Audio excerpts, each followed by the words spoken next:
नमस्कार, मी पंजाब डक. आज आहे 12 जानेवारी 2026. मी म्हटलं होतं ना 12 जानेवारीला आभाळ येईल, तर पाहू शकता हे आभाळ आलेलं आहे.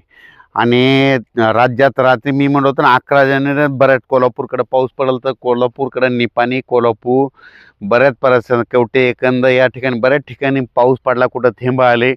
म्हणून हा अंदाज सर्व शेतकऱ्यांना लक्षात यायचा. पण आज 12 जानेवारीला काय परिस्थिती राहणार आहे, तर मग मुद्दामहून खास करून हे माझ्या शेतामधून एक लाईव्ह अंदाज देत आहे. आज आहे 12 जानेवारी 2026.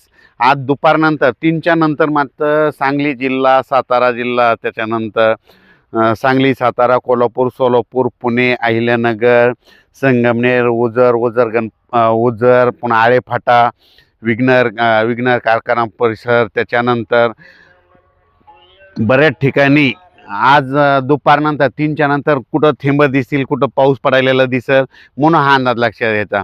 पण त्याच्यानंतर आज मध्यरात्रीच्याला मात्र संगमनेर तालुका, अहिल्यानगर जिल्हा, आळेफाटा, जुन्नर, सिन्नर, त्याच्यानंतर कडाष्टी, बीड, पाटोदा,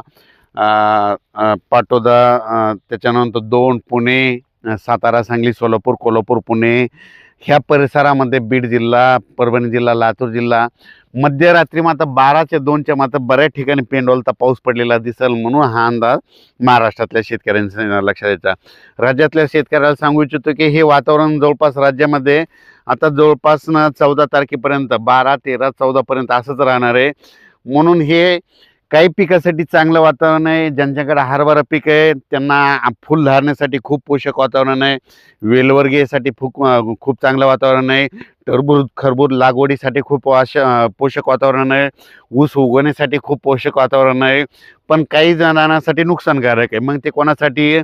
कारण की बऱ्याच शेतकऱ्याची कांदा काढणी चालू आहे, तर त्यांचा कांदा उघड्यावर पडलेला आहे, त्यांच्यासाठी नुकसानकारक आहे. कर्नाटक मंगसुळी त्या भागातील तंबाखू काढणं चालू आहे, तर त्यांच्यासाठी नुकसानकारक आहे. डाळिंब शेतकऱ्यासाठी नुकसानकारक आहे. कशामुळे? कारण की ह्या वातावरणामध्ये दिवसा देखील धुळे असते, त्याच्यामुळे त्याचं नुकसान होतं. म्हणून त्यांनी बुरशीनाशकाची फवारणी करून आणि आपल्या पिकाचं नियोजन करायचं त्यांनी त्यांचं स्वतः करावे. त्याच्यानंतर राज्यात सांगायचं झालं ते हे आता हे वातावरण पूर्व विदर्भ आणि पश्चिम विदर्भ म्हणजे ते 11 जिल्ह्यामध्ये, म्हणजे वर्धा, नागपूर, भंडारा, गोंदिया, चंद्रपूर, यवतमाळ, वाशिम, हिंगोली, अकोला, अमरावती, बुलढाणा, नांदुरा, खामगाव, मेकर ह्या परिसरामध्ये आज दुपारच्याला सूर्यदर्शनच होणार नाही. खूप ढगाळ येईल, असं वाटतं पाऊस येईल का, फक्त तुरळक ठिकाणी थेंब येतील. विदर्भात काही पाऊस पडणार नाही, म्हणून तुरीचं काही तुमच्या नुकसान होणार नाही, म्हणून हा अंदाज सर्व शेतकऱ्यांनी लक्षात घ्यायचा. 14 तारखेच्या नंतर परत तुम्ही तूर काढू शकता. त्याच्यानंतर उत्तर महाराष्ट्राकडे देखील हे काय होणार आहे, 13-14च्या दरम्यान परत हे वातावरण उत्तर महाराष्ट्राकडे जाणार आहे, म्हणून उत्तर महाराष्ट्रातल्या शेतकऱ्यांनी हा अंदाज लक्षात घ्यायचा. काय झालं, हे पाऊस येण्याचं कारण काय झालं, तामिळनाडू, चेन्नई आणि बंगालच्या खाडीमध्ये एक चक्रीवादळ आहे. त्या चक्रीवादळ काय झालं, ते चक्रीवादळ तामिळनाडू आणि केरळमध्ये पाऊस तिकडे आज खूप पडणार आहे. त्याचा असर काय होणार आहे, आंध्र प्रदेशला फटका बसणार आहे, कर्नाटकला बसणार आहे. त्याच्यामुळे त्याचा असर आपल्या महाराष्ट्राला बसणार आहे, म्हणून हा अंदाज सर्व शेतकऱ्यांनी लक्षात द्यायचा. त्याच्यानंतर 15 जानेवारीच्या नंतर लगेच परत वातावरण पुन्हा सुरळीत होईल, पुन्हा थंडी चालू होईल, म्हणून हे देखील सर्व शेतकऱ्यांनी लक्षात घ्यायचं. पण आता याच्यानंतर 20 जानेवारीच्या नंतर पुन्हा वातावरणात थंडी कमी कमी होत जाणार आहे, म्हणून हा अंदाज लक्षात घ्यायचा. त्याच्यानंतर बऱ्याच शेतकऱ्याचे मला फोन आले की 2026ला दुष्काळ पडणार आहे का. तर मी मागं खूप ठिकाणी स्पष्टीकरण दिलं, यूट्यूबमध्ये सांगितलं आणि काही जणांनी काय केलं, टायटलमध्ये टाकलेलं 1972 सारखा दुष्काळ पडणार आहे.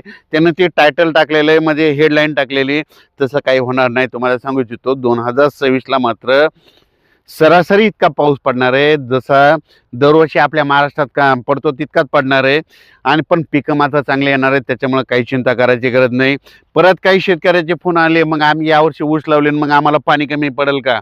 तर त्या शेतकऱ्याला सांगू इच्छितो की तुम्हाला पाणी काही कमी पडणार नाही. त्याचं कारण सांगतो की 2025मध्ये 2084ला जितकं विहिरीची पाण्याची पातळी होती, तितकी भूजल पातळी तितकी वरी आलेली आहे, आणि तितकी पातळी ह्या 26मध्ये काही कमी होणार नाही. त्याच्यामुळं काही चिंता करायची गरज नाही. त्याच्यानंतर 27-28ला परत खूप पाऊस पडणार आहे. 27-28ला पुन्हा सरासरीपेक्षा जास्त पडणार आहे. जसा 25ला पडला तसं 27-28ला पडणार आहे. म्हणून ऊस शेतकऱ्यासाठी आनंदाची बातमी. काही चिंता करू नका, तुमचं काही पाणी कमी पडणार नाही. 2026 मध्ये देखील पाऊस पडणार आहे. महाराष्ट्रात बरेच जवळपास 50-60% 50-60% तळे भरतील आणि काही काही 70% जातील, काही 60% जातील, कोणते 40% राहतील, काही 100% भरतील. म्हणून हे अंदाज सर्व शेतकऱ्यांना लक्षात द्यायचा. चांगलं वातावरण 2000 तुम्हालाही सांगू इच्छितो.